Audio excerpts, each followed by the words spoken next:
My wife has a son from a previous relationship who has never tried to get along with me or our kids, and preferred his bio dad's family, but he found out how much money I've been saving for my kids' college fund and is furious that I'm not contributing to his college fund, and now he demands equality. Posted by u/fun_elephant_6393. My, 39M, wife Emily, 38F, and I have been married for 12 years. Emily has a son, James, 17M, from a previous relationship with Dan. Em left Dan when she caught him cheating with a coworker. They shared 50-50 custody of James. I met Em about a year after she had left Dan. A year later, Dan married his affair partner, and Em and I got married soon after. James never really bonded with me. I admit that I tried a little too hard initially to get him to like me, but backed off when I realized I was trying too hard, and it was having the opposite impact. Over the years, we've built a tense acceptance of sorts, if that makes sense. Em and I have 3 kids, 10F, 7M, and 4M. James doesn't have a good relationship with them either. He bonds well with Dan's sons but doesn't like spending much time with our kids. He isn't mean to them, but he mostly just ignores them. The eldest 2 now just avoid him when he is home. Em and I both have well-paying jobs, and early on, we decided that I would contribute 80% to our trio's college fund, and Em would do 20% because she would contribute 100% to James' college fund. We didn't know if Dan was making any such arrangements on his end, but we thought that at least this way James would have something instead of nothing. Em recently sat him down to talk to him about his college fund. He seemed happy with the financial help he was going to get. He went off to Dan's for the weekend, and when he came back, he asked Em about our kids' college funds. When he learned that the amount was fairly higher than his, he was upset. When he asked about the disparity, Em told him about our college fund setup. He was furious to know that I hadn't contributed to his college fund. He said that I was just pretending to play family with him all these years, that I really didn't care about him, and that I was a heartless jerk. Em suggested that we could take some money out of our youngest's fund and give it to James, and that she would add it back over time. But she said that it's my call. That she won't pressure me either way and would accept whatever I decided. Quite frankly, I don't want to do it. James idolizes his crappy father, even now that he knows he cheated on his mother. I could deal with his crappy behavior toward me, but I never understood his attitude toward our kids. We even tried going to family therapy. He refused to go because I wasn't his family. Now, when he needs money, suddenly I am family. I know I am perhaps being petty, but I don't want to give him the money. Am I the jerk? /relevant comments. Commenter. When he learned that the amount was fairly higher than his. Why would this even be something you shared with a child? Ops response. I didn't share it. My wife did. James doesn't like interacting with me. James is 17. He's not a child anymore. Commenter 2. He has 2 parents to contribute to college. They can fund him. Sounds like Dan had better step up. Ops response. I doubt that would happen. Dan has never been good at keeping a steady income flow, and his wife is a stay-at-home mom. They aren't desperately struggling to make ends meet, but I could make an educated guess and say Dan has probably not saved up for any of his kids' college funds. Commenter 3. Is the amount your wife contributes to your kids more than she contributes for her son? Ops response. No. She contributed more to James' fund. That was the agreement. Since we had assumed that Dan wouldn't have done anything, we had decided that my wife would contribute more for James, and I would do the same for our 3. Commenter 4. How old was he when he refused counseling? All of your posts so far imply this happened when he was 5 years old, hardly old enough to be able to make that decision. So are you saying you tried therapy when he was much older and not when he was younger? I'm trying to understand how you and your wife could see that he was dissociating and not go talk to a judge to get therapy mandated. My point of view is that it should not have been left up to a 5 to 10-year-old whether he went to therapy or not, and if the dad refused, that should have been addressed in court. Or are you saying therapy was only considered years later? Because why would you think I meant custody now when I thought you were trying that when he was young? I'm sorry. I'm confused. I know you feel defensive, but you're the adult. As is your wife. You both did not do everything you could have here. Again, I don't think you're the jerk about the money, but it does sound like the ball was dropped to get him into therapy and keep him there and to build a real relationship with him. Definitely not all on you, but collectively, the adults in his life failed him. I hope he recognizes all you've tried to do for him, and I hope you figure out how to let go of the resentment you're carrying. I'm sure James can and has picked up on it his whole life. Poor kid. He got screwed here. It's no picnic for you either, but you did choose to be a stepdad. Ops response. When Emily and I started getting serious, she had wanted to take James to a child therapist who could help him adjust better to the changing situation around him. Since Emily and Dan, biological dad, shared 50-50 custody, if one parent refused, then we couldn't proceed. Unsurprisingly, Dan refused, not James. James was a toddler, not old enough to give consent. When we were about to get married, we tried for therapy again. Dan, who had gotten married to his affair partner a couple of months earlier, refused again, saying James was fine with his marriage. There was no reason for him to not be fine with ours. He further insinuated that going to a therapist would make James feel like something was wrong with him when he was perfectly fine and we were overreacting. When James found out that Dan cheating on his mother was the reason why they ended things, Dan said wanting to take James to therapy was Emily's and my way of brainwashing him, instilling thoughts in his head about how evil his dad is. So yeah, he refused again. When Emily was pregnant with our daughter, therapy was requested. Therapy was denied. Reason: Dan said James was fine with his son, so therapy was not needed.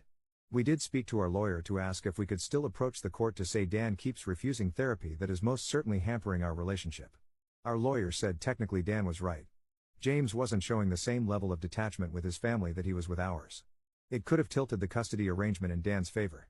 When he accused Emily of being the reason their family broke up, we offered therapy as an option again. Since James was 17 by now, we asked him, hoping that if he agreed, we could circumnavigate the need for Dan's consent since James was nearly an adult.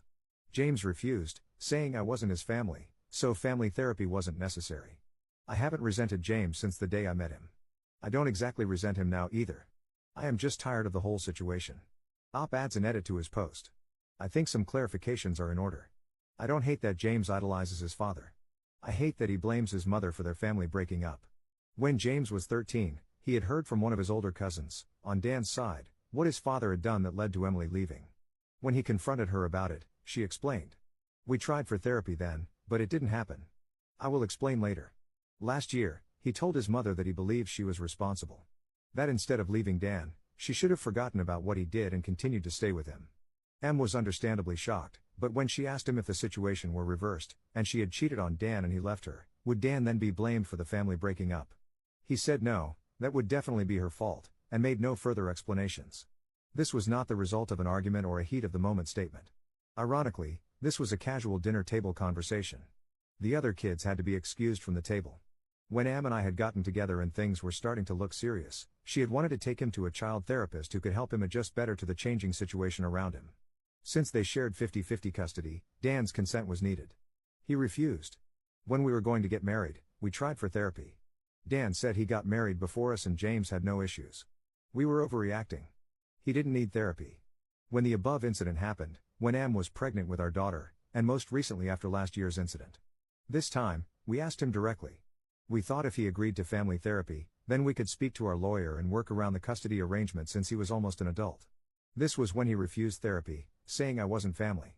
For all those saying that I am treating a teenager like an adult, that I made him feel like the other and not one of us, we tried. When we both started earning well, we wanted to splurge on our kids during birthdays and holidays. James was never excluded. Whatever our kids got, he got too. In fact, as he was older, he got to pick what he wanted. For his 11th birthday, he wanted to go to Disney World. Both of Dan's kids were invited. His youngest son and my daughter are the same age. He went. She wasn't invited. We stayed home.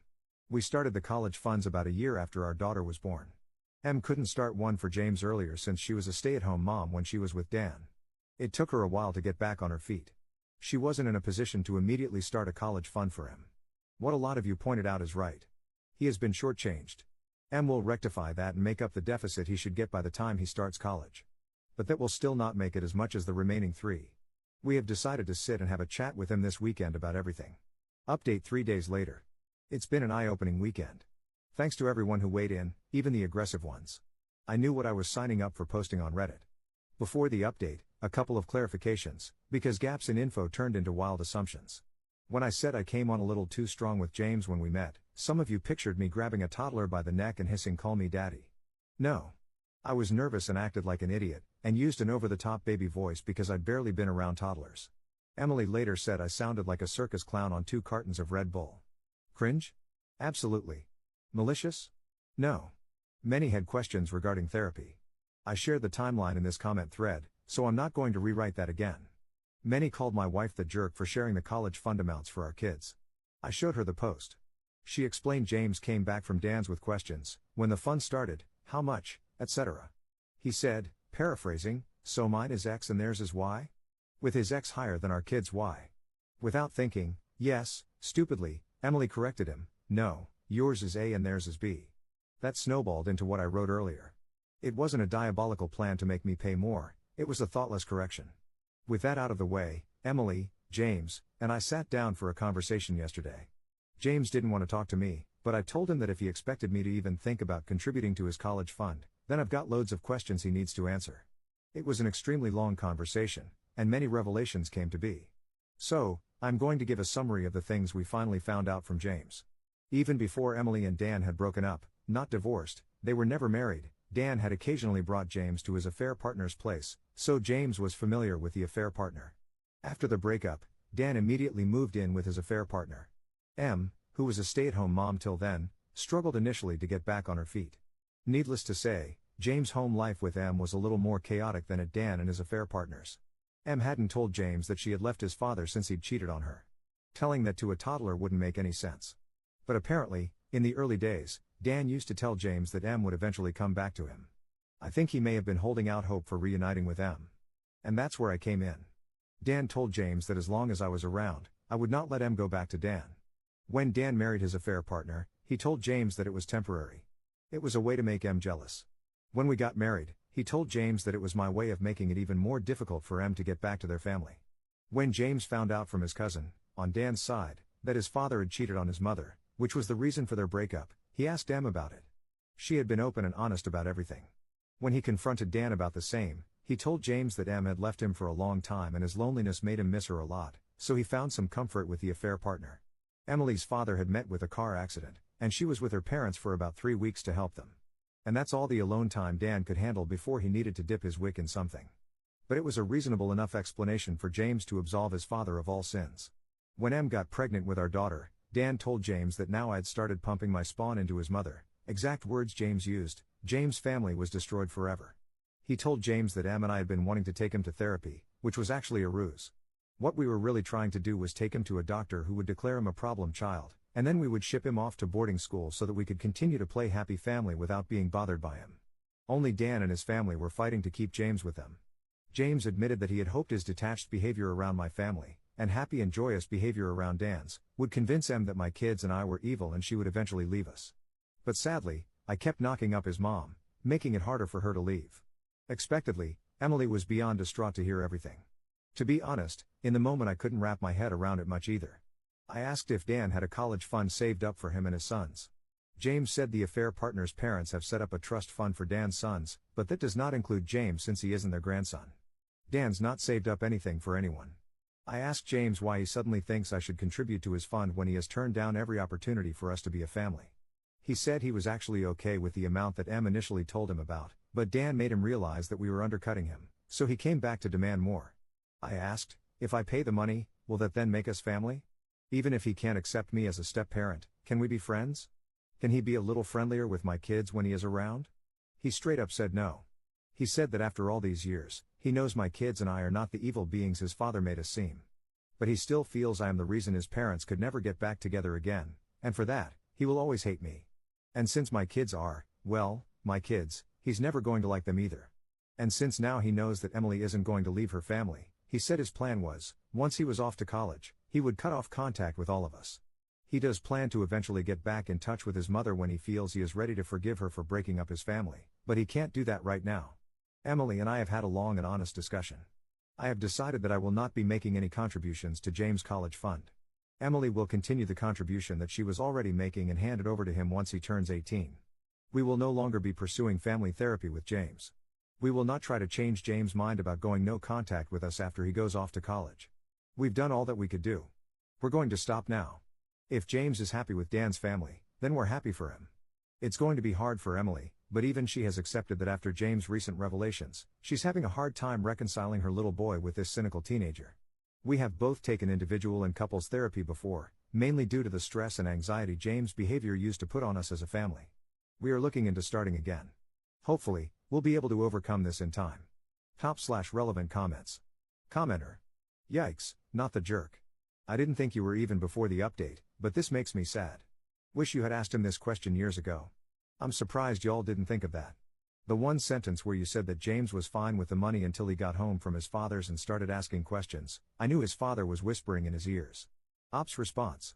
We always knew Dan was up to no good. Whenever we had tried to have conversations like this before, Either he would throw a tantrum and not communicate, or he would just sit there like a stone and not say a word. And as said before, therapy was repeatedly denied. He only entertained this conversation because of the money he is going to get from his mother and tolerated my presence because of the possibility of me contributing to his fund. Commenter 2. So Dan's kids have a fund from the affair partner's family, which freed him up to do the same as Emily and contribute 100% to a fund for James.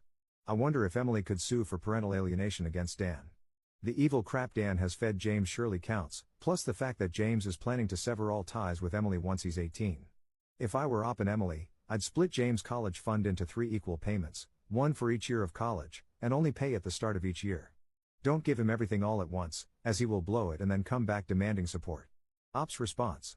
There is no point in suing Dan for parental alienation. We have no evidence. It would just be us repeating what James told us.